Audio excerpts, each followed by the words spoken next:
This is Uliana from Marula Knitwear. Today I'm going to show you how to do a tubular caston for the Samara sweater.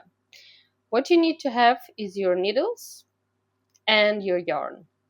The first thing what I'm going to do is I'm going to place your needle underneath the yarn like that. This will be an extra stitch which we won't count. I'll show you later what to do with it. Now we're going to begin our tubular caston. For the first stitch, what I want you to do is place the needle underneath the first thread and then above the second thread. And then I want you to place it underneath both threads, and that is our knit stitch. For the purl stitch, I want you to put the needle behind and underneath both threads and then place it inside in between both threads. As you can see here, the first stitch was the knit stitch. This stitch won't be counted. I'll show you later what to do with it. So this would be our knit stitch, and you see the purl? This would be our purl stitch. Okay, I'm going to show you again. Place your needle underneath the first thread and then above the second thread and underneath both threads for the knit stitch. For the purl stitch, place your needle underneath both threads and in between both threads. That's our purl stitch. Again, place your needle underneath the first thread, above the second thread, and underneath both threads. Knit stitch.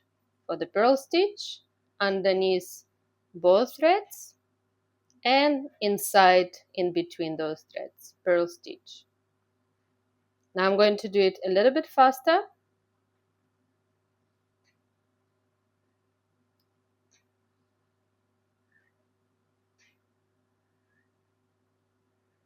Okay, as you can see, knit, purl, knit, purl, knit, purl, knit, purl.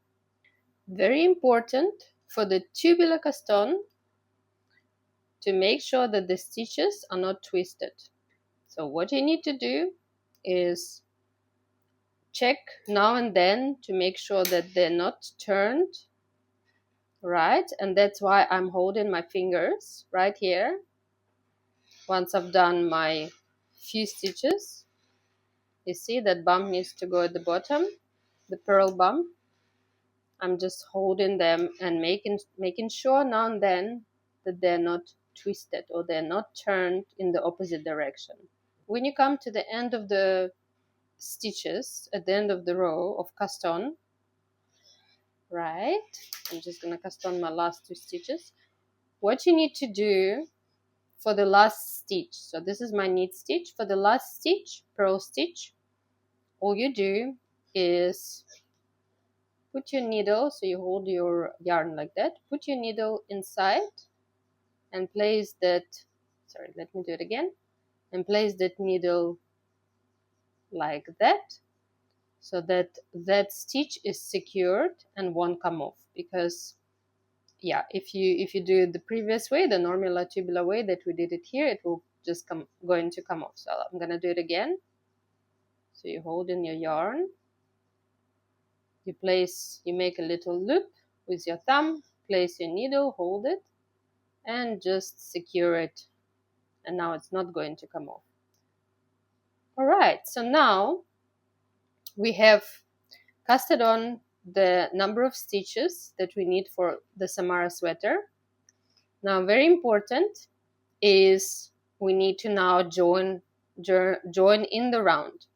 This is the tricky part, because it's very easy to twist the stitches. So what I'm going to do is I'm going to hold my stitches like this so they don't turn, and I'm going to slowly move them all the way to the right, slowly, otherwise you'll have to do a new cast on. It did happen to me a few times. Tubular cast on is not the easiest cast on. However, Tubular caston is great because it's really stretchy, and when we're going to join the neck and sort of knit the bottom edge of the neck with together, it's very important for that end to be stretchy. If it's not stretchy enough, it's just going to be very tight on the neckline, which gonna make wearing sweater very uncomfortable.